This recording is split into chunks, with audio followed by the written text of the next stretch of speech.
Hello everyone, welcome back to my YouTube channel. My name is Elma and today I'm going to be going through Game Week 20 transfer tips and some players to watch in the long run and just not for Game Week 20.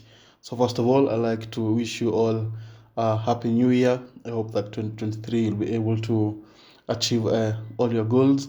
So the goal for this channel is to maybe get close to or be able to reach 500 subscribers before the end of the year.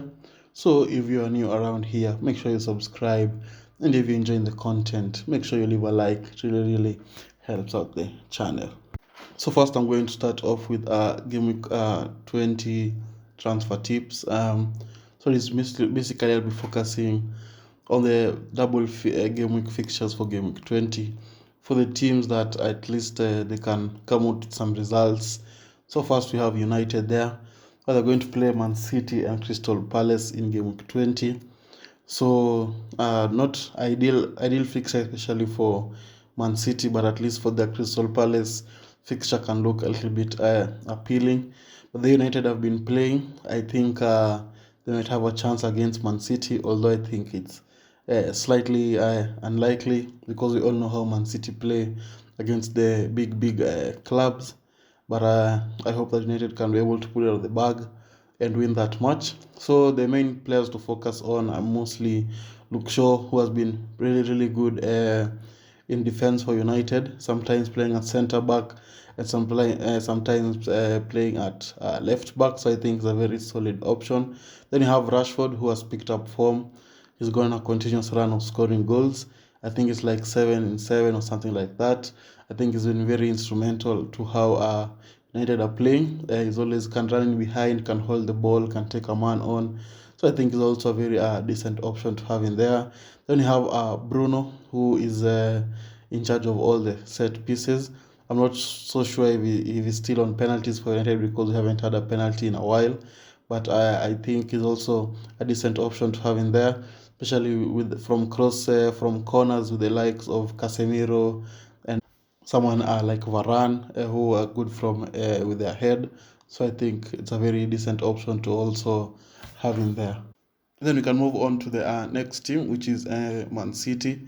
The only problem with Man City is that you don't know which squad Pep is going to put out, especially that now it's a double game week. It's going to try and rest some players here and there. So it's something to take note of with the Man City players. So the players have gone with the players who have played the most number of minutes in the Premier League, especially the likes of Stones and Mahrez. I think they've played almost every fixture since after the return of the World Cup. So I think they're the best options to have. Stones has been really good in defense, and Mahrez has been scoring goals since coming back. Then you have Foden, who I think he's going to start because I think he's instrumental to how Man City play. Grealish did not look really good in the two fixtures that he's played, and I think Foden is going to start maybe the United match, Spurs match, or I think both. And I think Foden is more of a threat than Grealish, so I'll definitely go for him over Grealish. And then we can move on to the other team, which is Spurs. They're going to be playing Arsenal and Man City in their double game week, and I think Spurs they play very well against the big teams because they're able to sit back and be able to counter attack with the likes of Son, Kane, and Kulusevski with the pace up front. So I think these games slightly suit how Conte plays, and I hope that he can be able to perform. So the player I've gone for is Perisic, and Perisic just because of corners and set pieces. I know they're going to be instrumental in those tight matches against Arsenal and Man City. So he might be able to come out with the assist here and there, and that's why I think Perisic is a good option if you want a Spurs defender.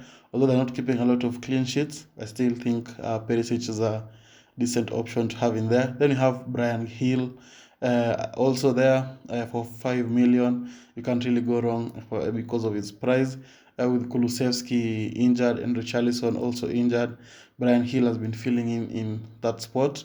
And if you want a cheap double game week player who's going to play both games, I think Brian Hill is a very decent option.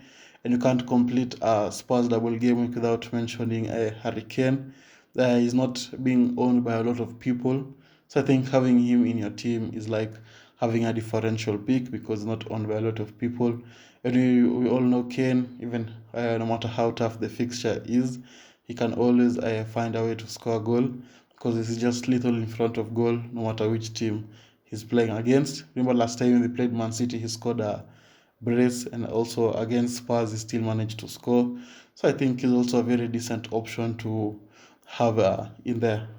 We also have Crystal Palace who have a double game week. I don't think anyone will be interested to have any Crystal Palace players in their team at the moment.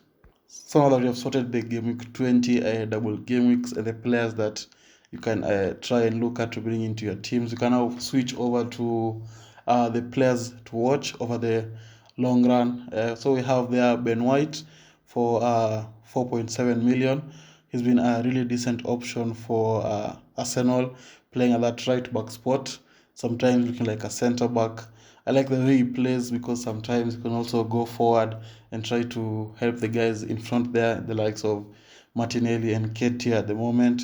So I think it's a very decent option for someone who's cheaper than Gabriel and Saliba. I think Ben White is a decent option if you want a cheap Arsenal defender. Then you have Dunk there for 4.7 million. The main reason that he's there is just because of his price.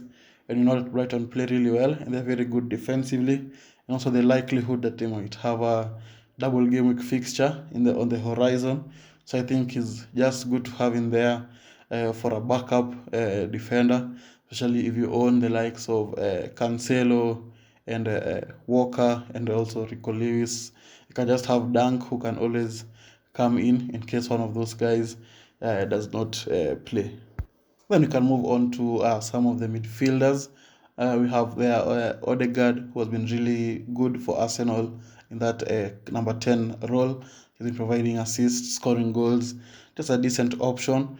I think he's a differential pick from that Arsenal midfield because he's not owned by a lot of people. And as you can see, game 23, they have a double game week against Brentford and Man City. So if you want a differential player from Arsenal for that double game week, I think Odegaard is the main man for you. And then there we can move on to Rodrigo. The main reason I've gone for Rodrigo as a player to watch just because the Leeds fixtures look really good. All greens apart from the United fixture. And Rodrigo has been playing that striker role a lot this season. And I think he's the main man for Leeds at the moment with Bamford being injured. So I think you could take a punt on him, a differential pick as well. Can really help you go up the rankings if needed. Then we have Joelinton for 5.9 million. I know it's the same price range as Almiron, who you could argue is a better option. But for a differential pick, you could go for Joelinton.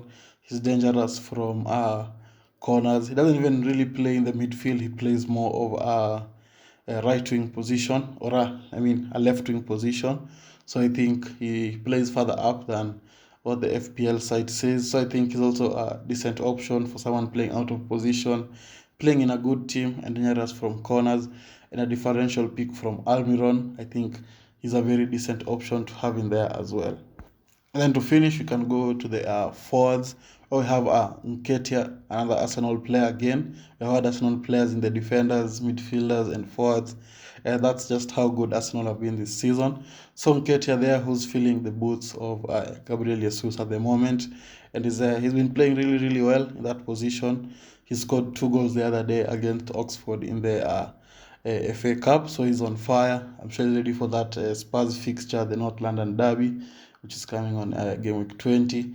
And I know he's going to be up for you to prove that he's the main man for Arsenal, and so that when Jesus comes back, maybe Jesus will be the one on the bench for Arsenal. We just have to wait and see. But Nketiah is also a very decent option. Then you have Mbeumo from Brentford, with Tony being out for a couple of weeks. So Mbeumo is going to be the one who's going to have to score goals for the team at the time being. as Tony is recovering from the injury he has. You can just see the fixture for Brentford, Bournemouth, Leeds, Southampton. Those three teams are very poor defensively, and expect Brentford to be able to capitalize on that as they did against Liverpool. So guys, I hope that you are able to benefit from the video.